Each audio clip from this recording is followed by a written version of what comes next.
I want to ask you about the SAVE Act, because that came up during negotiations on this bill. Requires in-person proof of U.S. citizenship to register to vote.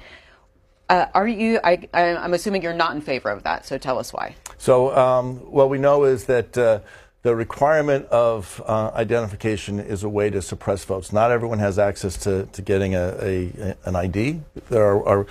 Every state controls its registration. Who can vote? Only U.S. citizens can vote. That is a federal law.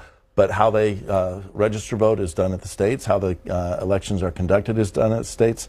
And that is something that was established at their very founding 250 years ago. Requiring the ID for people, seniors oftentimes don't have the ID, people who don't drive, so it is something that is intended to suppress the vote. Sorry, can you tell me how? I am all in favor of giving states the resources they need to make sure that they know who's on the rolls, that only citizens are on the rolls. But how do you know that it's only citizens, that you know that that's the right person that's voting? The states do that on their check. You have to come in with proof of citizenship, proof of residency to register. That's when it's established. When you're going to the polls, you check the person against their signature, and it's up to the state to do that. But that's what the SAVE Act is doing, that it is going to require you to prove that you're an American citizen when you register. When you vote. When you register.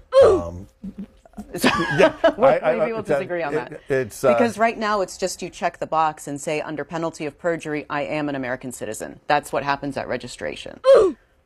I will say that I trust the states. We have had elections for 250 years. They've been audited. There have been recounts. There's no election is perfect.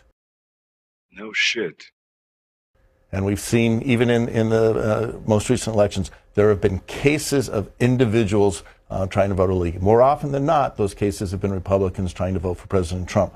The fact of the matter is, in all of those cases, collectively, if you add them all up together, they would not have an impact on our elections. Our elections are safe and secure. We need to make sure we ensure that. We need to make sure that the states are empowered to do what they need to do.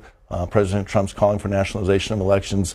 That is, first, unconstitutional. It's not the way we were created. It's not the way we should move forward. I trust the states to conduct our elections. They have done so very effectively for 250 years. I wouldn't trust them with a glass of water.